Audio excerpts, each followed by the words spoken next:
the Supreme Court in the football coach case, which, look, if you've played sports, if you played football, or if you played frankly, any sport, you probably know that athletes and coaches probably do this all the time. They pray and they kneel and they do all this stuff. And which is also funny because on my drive home, I was thinking about this, where the coach is kneeling.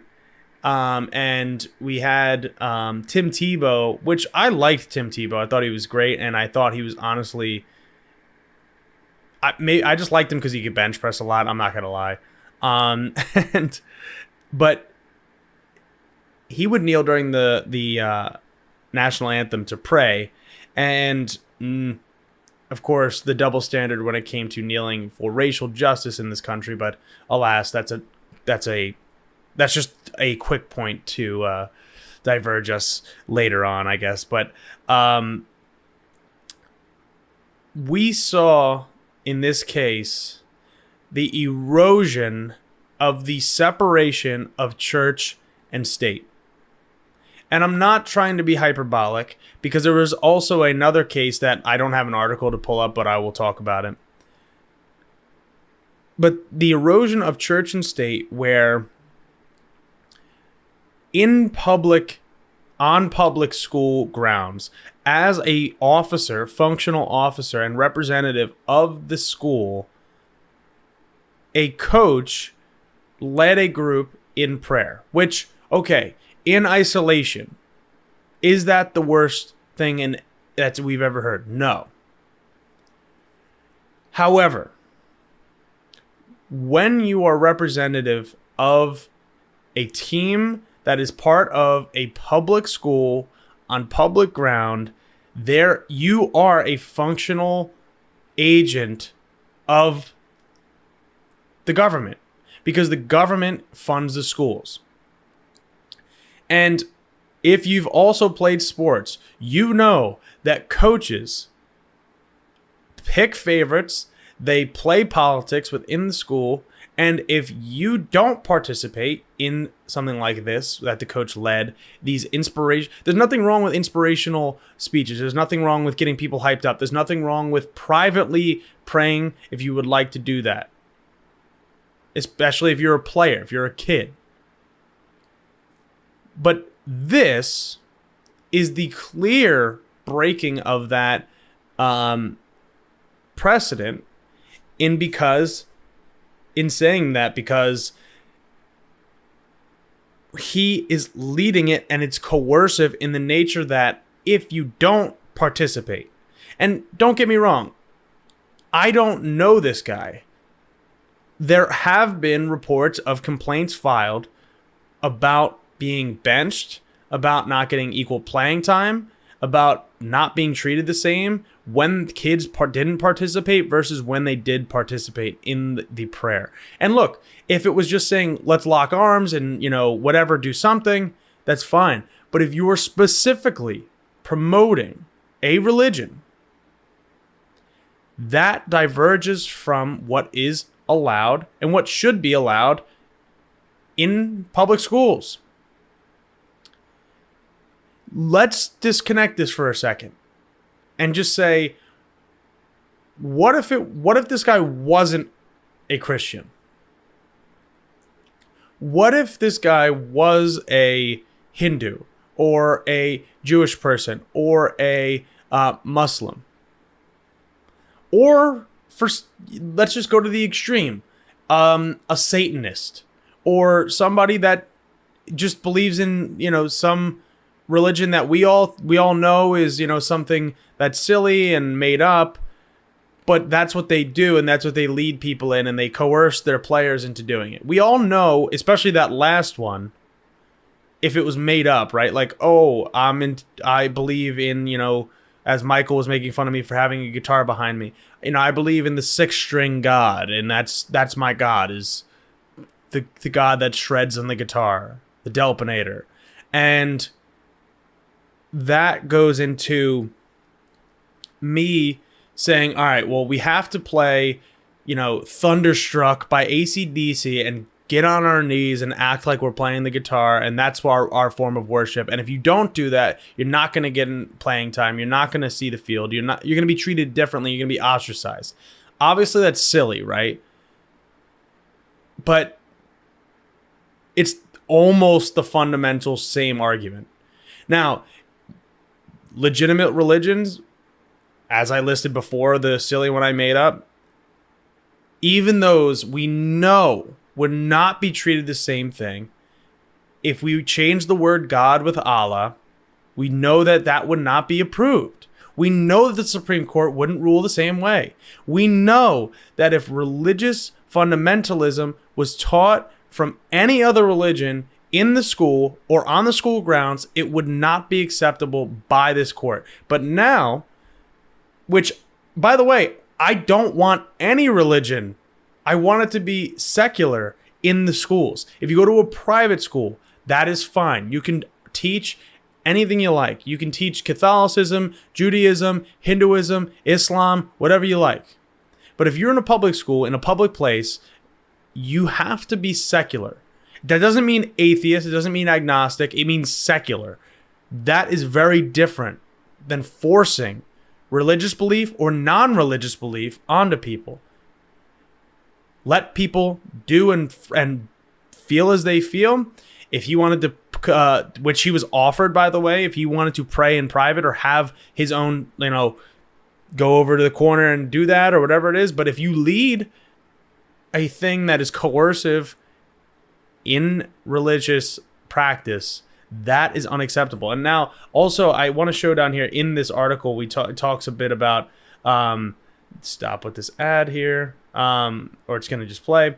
But so here's the thing with this case. Here it is. The Lemon Clause, which I'm reading now. The first, Lemon versus Kurtzman, was a 1971 dispute about aid to faith-based schools in Pennsylvania. The Supreme Court's decision required that interactions between the government and religion must pass a three-pronged test in order to avoid violating the Establishment Clause, which is also something that the Establishment Clause is setting up separation of church and state. And here's the three clauses. Sorry, I'm reading again. First, an action must have a secular legislative purpose.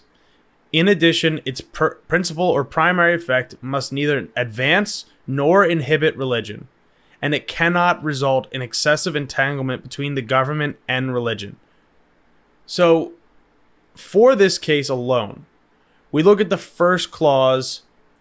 It must have a secular legislative purpose.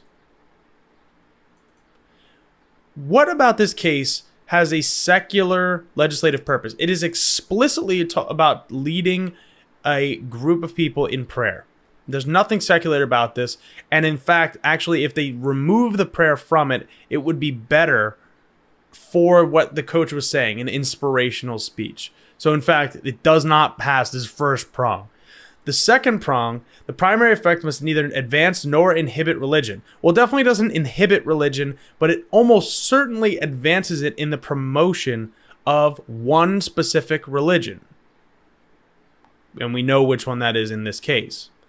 And the last part, I can't say that we can argue about the third part here, the excessive entanglement between government and religion, other than just saying that because he's a public school, like an agent of the public school and a representative of the public school, that would entangle government and religion fundamentally.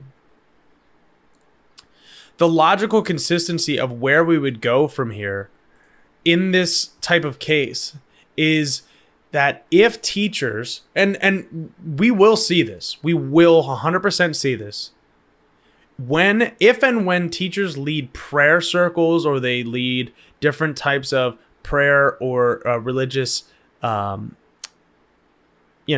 interpretations, or I'm drawing a blank on the word, but they're performing religious acts in the classroom. And I don't mean in the sense that we're learning about Christmas or we're learning about, Hanukkah, or we're learning about that's fine. We have to be within reason here. And just recognize that we actually have legitimate ways to acknowledge religiosity in the freedom sense, but we also have the freedom from religion.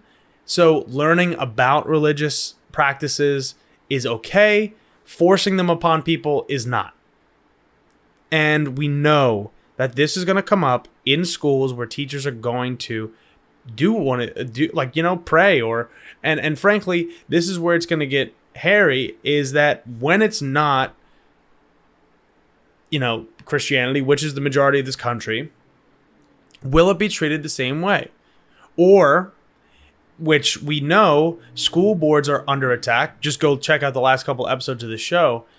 We know that if one of these teachers does this in a non-Christian manner, that the school board is going to get the heat from it. And if it's the school board is run specifically by Republicans, the teacher will probably be fired, which, again, in theory, that's what it should be. They shouldn't be having religious practices in school. And this is where this logical pretzel becomes like hardened and just like, okay, how do we get out of this?